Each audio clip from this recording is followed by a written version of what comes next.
Hello, everybody. Welcome into another edition of Talking Fitchburg. I'm Jeremy Crosby, and it is Friday, June 26, 2020. Hope you had a wonderful day out there. A little wet out today. Storms moving through the area as well. And we'll be talking about that here coming up in the headlines. We have a very busy show for you today. Going into the weekend here, we'll be checking in with the Fitchburg Fire Department, talking about fireworks and the safety around fireworks. There's a lot of different components to fireworks, and the laws are pretty strict here in Fitchburg. We'll get to that. Plus, we'll check in with Fitchburg EMS, your chief of EMS, Patrick Anderson. He'll tell us about COVID, the testing that their staff is going through, and an update there. But first, we do get to our headlines and the weather. National Weather Service, Milwaukee Sullivan, saying the chance for severe storms today. We've may have already had some storms, but storms coming in for the day. And a few reminders here for you.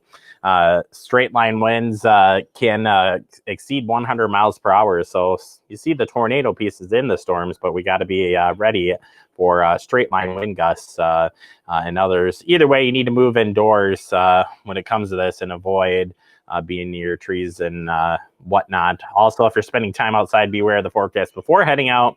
Know how to receive your warnings and where the nearest shelter is located. And when action is needed to be taken, don't wait. That can cause injury. All right, finally, City of Fitchburg is hiring. We got a list of those job openings here for you. Check them out. And if you're interested, head out to our website, Fitchburg.gov, and then click on career opportunities right on the main page of our website. Love to have you join our team. I know that's not a lot of headlines, but that does it. Coming up next, we open up our guest segment. We're talking about fireworks and safety with Joe Pulverbacher next right here on Talking Fitchburg.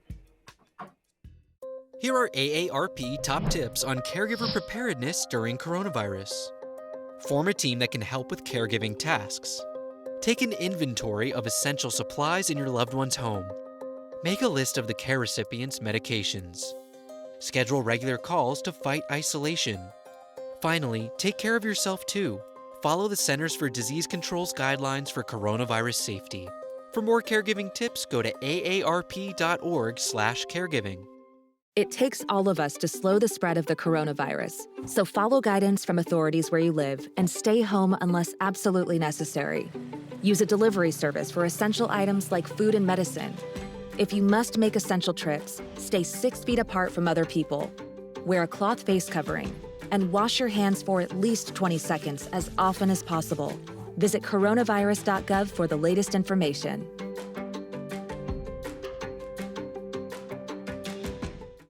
Welcome back into Talking Fitchburg. Joining me today is your fire chief of Fitchburg, Joe Pulvermacher, sitting back in one more time because I asked him to. And we're talking about fireworks safety, and really we're talking about what you can do and what you can't do. We want you to be safe no matter what you do out there.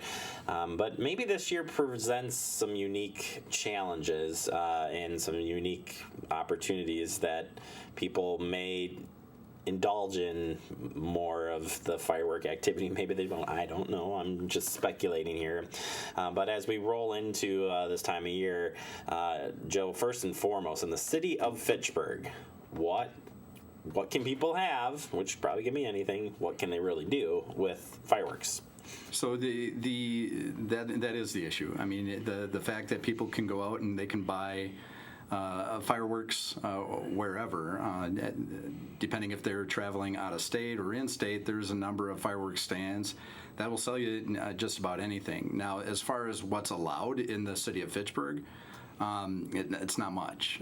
Anything that goes up or goes boom in the city of Fitchburg is not allowed. And there's good reason for that. I mean, first and foremost, you have absolutely no control over whatever goes up into the air. We know that fires have started, both brush fires or even home and business fires in the area or in the state have happened as a result of careless use of fireworks. I mean, the largest fire in the state of Wisconsin not too long ago in Milwaukee County was started by a flare during the 4th of July or over that weekend. So the fact of the matter is that we're well aware of the threat and the hazards that exist with fireworks. It is best to leave those to the talented, capable, trained pyrotechnicians that do that as part of their work. And I'm also not naive. I know that they're going to happen. It's just realize that if you're participating in this activity, you own whatever happens as a result of it. So anything that's negative as far as an injury, trauma, or anything that happens as a result of a fire secondary to the fireworks is going to be the person who lit that off is going to be responsible for it.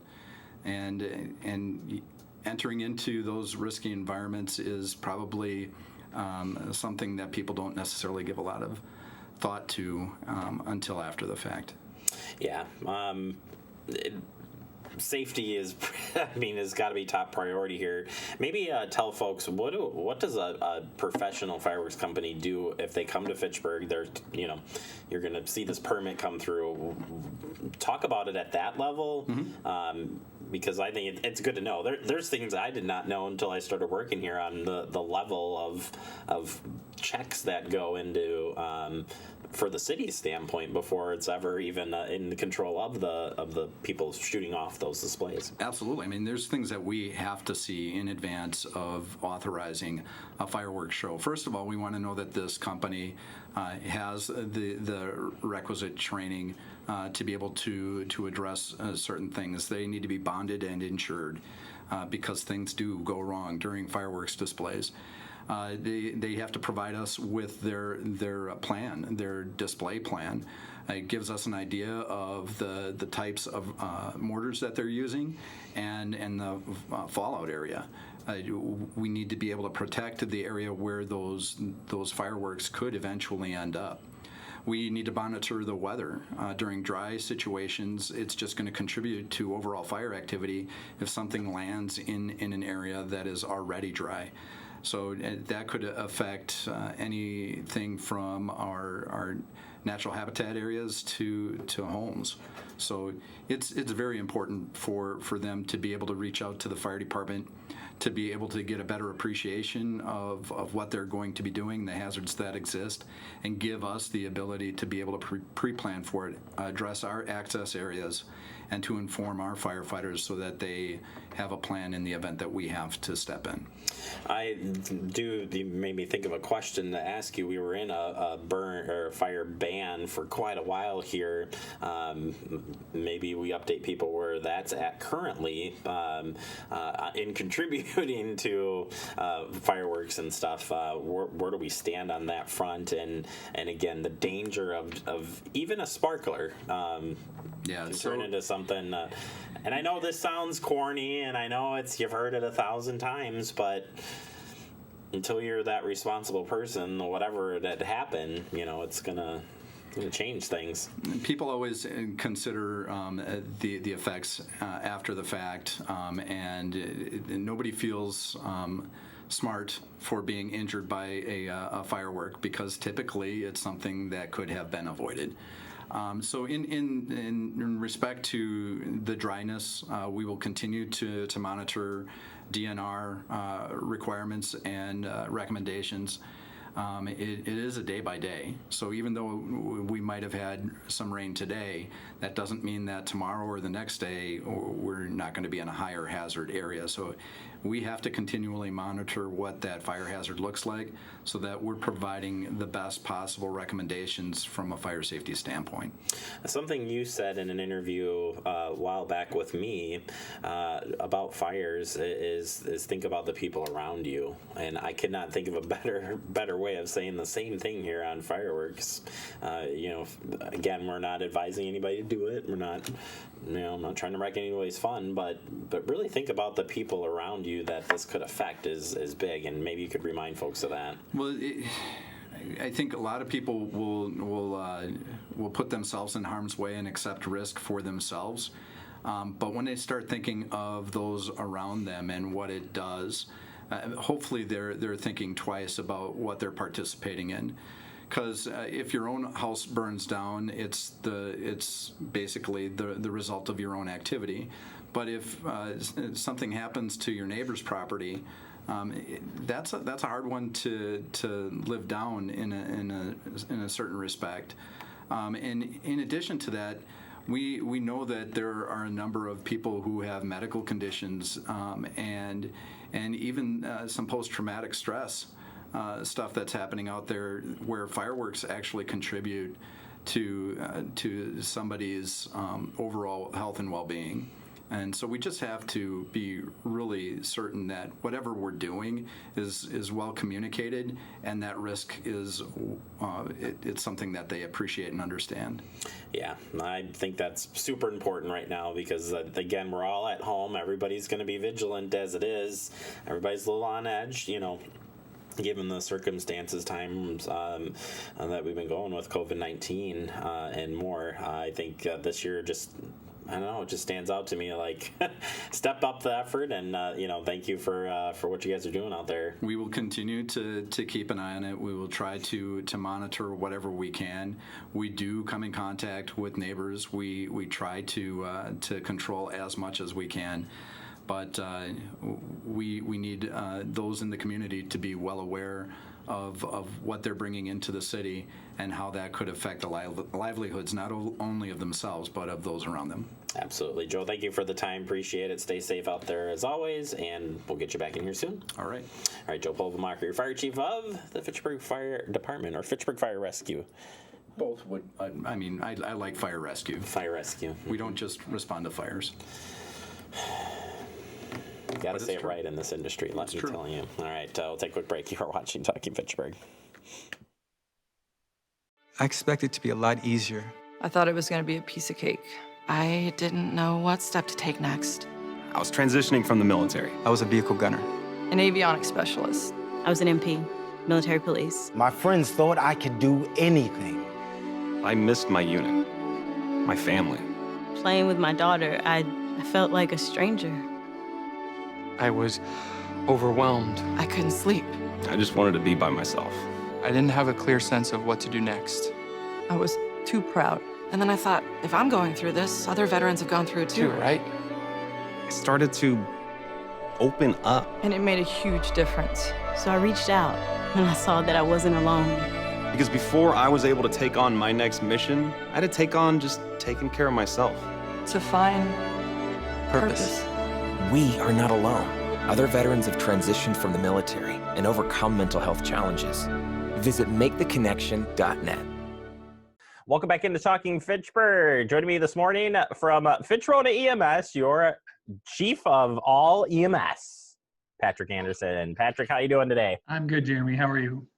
I am doing wonderful. I'm happy that you're here today after you took a pretty good swab last night, so people could see exactly how that goes. How'd that feel? It was not, it was not as uncomfortable as I thought it was going to be. I think the picture was all over Facebook before I think I even made my way home last night, because I got some friends saying, "But a beautiful headshot you got." So there's actually a couple different tests out there. This is one actually by Exact Science, is the one who bought these, or who manufactured these right out of here in Wisconsin.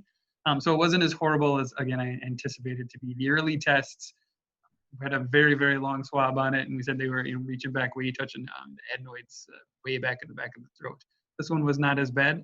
Deputy Chief Dostalik actually got to administer it for me, so he knew he had to be kind and gentle, but still be effective, or I was gonna put him on some suspension or something like that.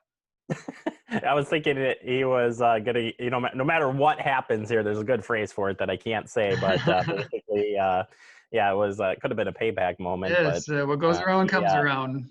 Yeah, he treated it professionally. He did, as the staff do. Talk about what last night was about and what Dane County Emergency Management is doing or has been doing this past week with testing first responders. Sure. So Dane County Executive Joe Parisi, looking out for the first responders as police, fire, and law enforcement throughout Dane County. A few weeks ago, Dane County purchased, I believe it was about 3,500 tests. so that, and kind of earmarked those specifically for the first responders in the county. Part of this process of, as you're kind of aware, if you've been following this, or if you haven't known where you've been for the past few months, there's an issue of the community spread that's out there, that we're still seeing a significant number of people who are testing positive, who are asymptomatic, right, showing no symptoms whatsoever, yet they're positive. One of the challenges of those patients, or even would be myself, should I be positive and not know it? As much as I'm wearing my mask, and I'm still going to the grocery store, I still have errands to run, and when I'm going out and about, there's the potential for me to spread that. So again, 25% of the people out there roughly still not showing symptoms, still carrying on their daily lives and spreading this. So the intent was, we have our people, I don't want to call us in that high-risk population, but we are out there dealing with a high-risk population, making sure that we are not spreading it as much as we can. So purchased those tests, gave it to Dane County Emergency Management and said, here, go test our first responders. So Carrie Meyer, who's the Director of Emergency Management, but we see her pretty significantly out there doing some things, worked with the Dane County EMS chiefs and said, how do we do this? Dane County, their emergency management offices has very limited staff. This testing is actually in the scope of practice for any EMS provider that's out there, from an EMT basic to a paramedic. So it worked with us, and we said, rather than creating a similar, like an Alliant Energy Center, right, come to one big place and let's test as many people as we can.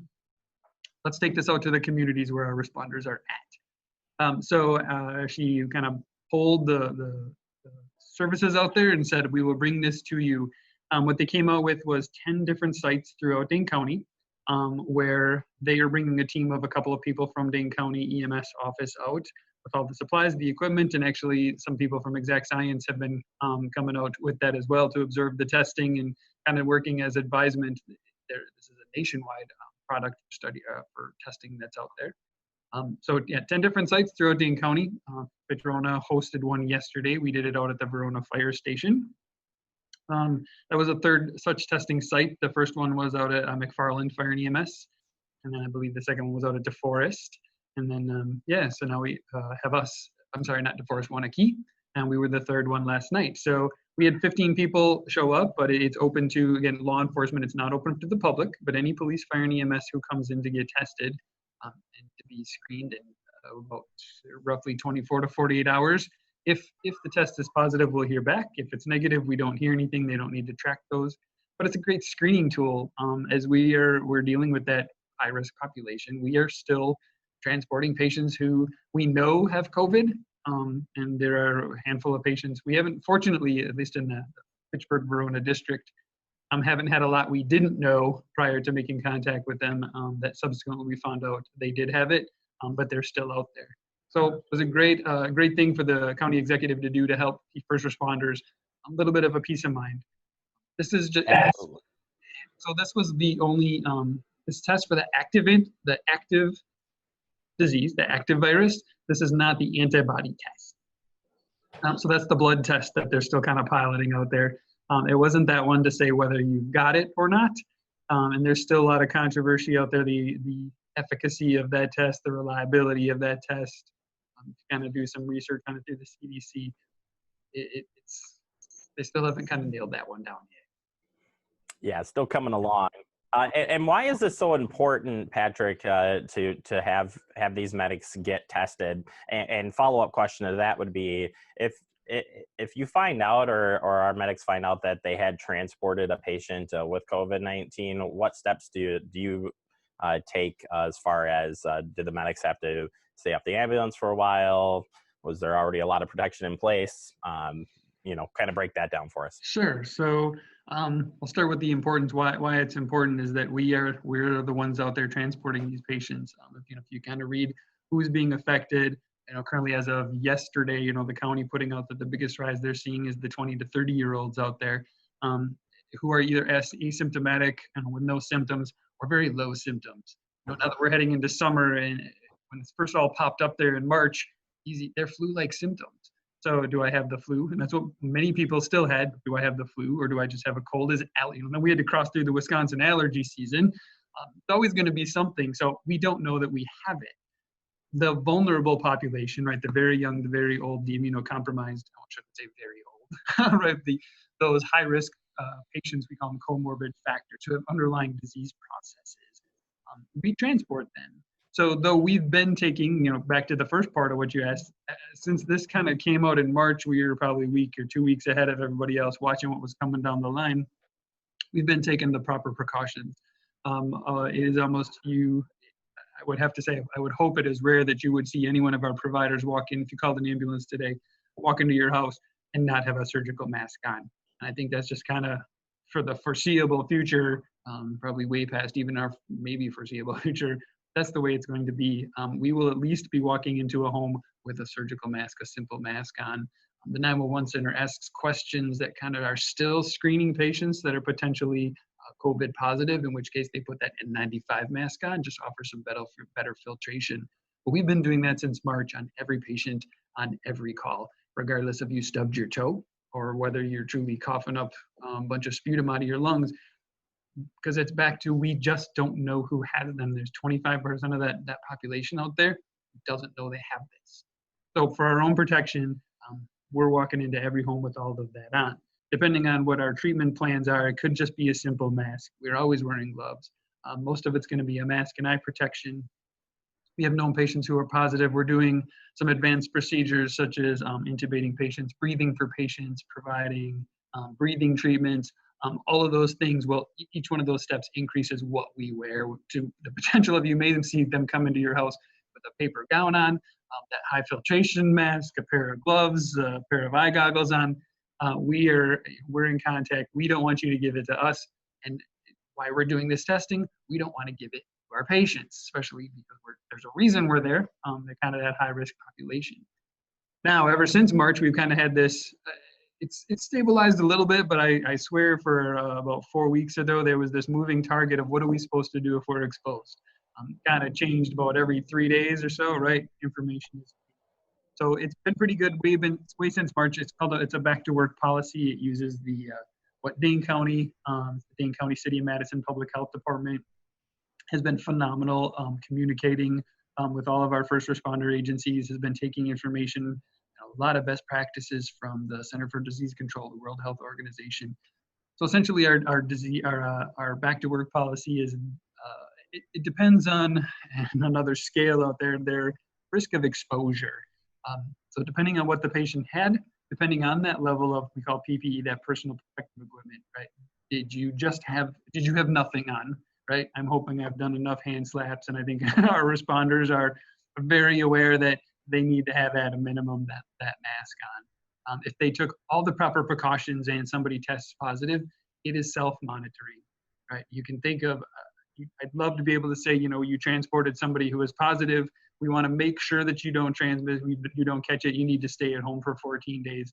And I'm sure every ER doctor and nurse and every engineering person and facilities person at every hospital would love to do the same thing. There would be nobody left in the healthcare system if we took those precautions. So best practice we can do based on shooting the odds there. If you took all the protection you need, that transmission rate is very low.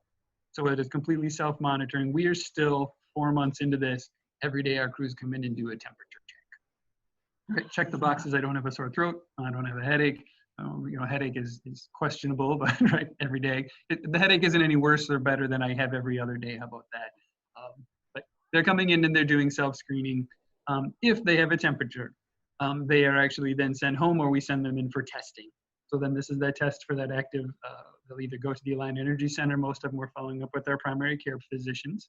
They'll go in for that test. They are actually at home isolated until the results of that test come in, which, and depending on where they're going, has been anywhere from 24 to 48 hours, which has been phenomenal. If they test positive, it is 14 days at home. So really it's this 10-day period, and plus we call it 3 days of fever-free without taking anything to reduce that fever for Tylenol. So really it's this blanket 14 days, right? They are home for 2 weeks. If that test comes back negative, they're back to work as soon as they're feeling better, right? Then they have the flu, they hit something else. So that's kind of the gist of what the complicated back to work procedure is. No, I'm really glad you shared that, Patrick. It's super important to people to know. I mean, that you day in and day out, the stress level of the staff knowing that they could be exposed. Every call has got to be treated that way. It's a lot of information, but I think it's good for people to hear that from your standpoint, when the minute you leave the door, it's, and by the time you get back, the protocols that are in place on top of the normal patient care and everything is top notch. And I think it's really good for people to know what you're doing out there. Yeah, that's great. And our other first responders, hopefully there's not a lot of people watching who are frequent users of our services.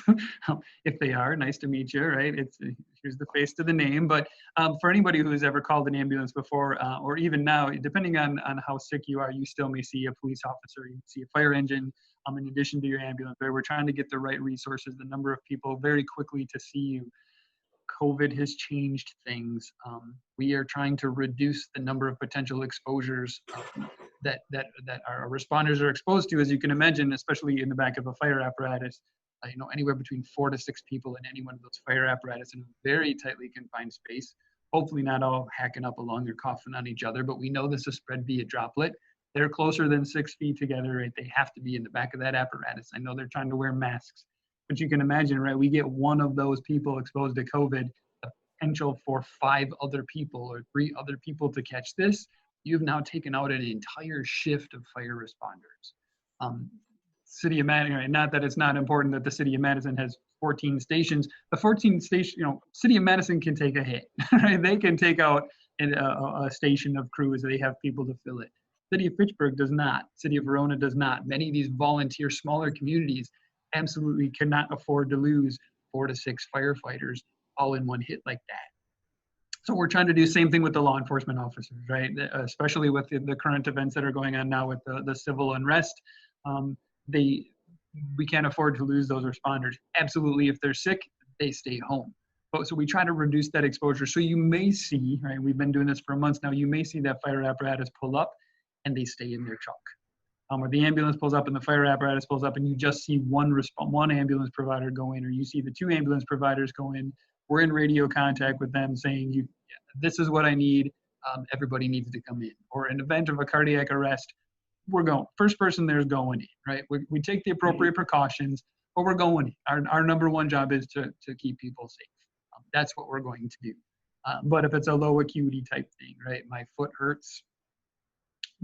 For whatever reason, you got a fire apparatus, that crew is going to stay outside. So we're going to call them and say, we'll just reduce the amount of people that are potentially exposed to this, help to reduce that spread that unfortunately we're seeing go back up. Yeah, no, great information, Patrick, for people, again, to hear what's going behind it. It is amazing. And again, I have a spot in my heart for public safety. So I love the conversation as always. But yeah, thank you so much for talking with us, breaking it down. Stay safe out there. We wish everybody the best in public safety, and keep up the good work out there. All right, Patrick Anderson, your Fitch-Verona EMS director. We love that guy. Love picking on him too. He's good. All right, we'll take a quick break. You are watching Talking Fitchburg.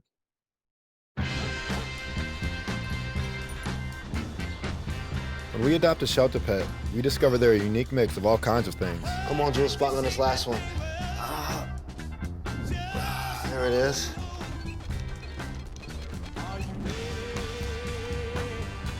Keep going with it. Leo. They're a little bit of a lot of things, but they're all pure love. Welcome back into Talking Fitchburg, wrapping up the show for the day. I want to thank Patrick Anderson for joining us from Fitch-Verona EMS and Joe Polvamacher as well. Remember to stay connected with Fact TV all weekend long. It's easy and all the information is on your screen. And please, please, please check back in with the weather as we move through the rest of this evening. Have a great weekend.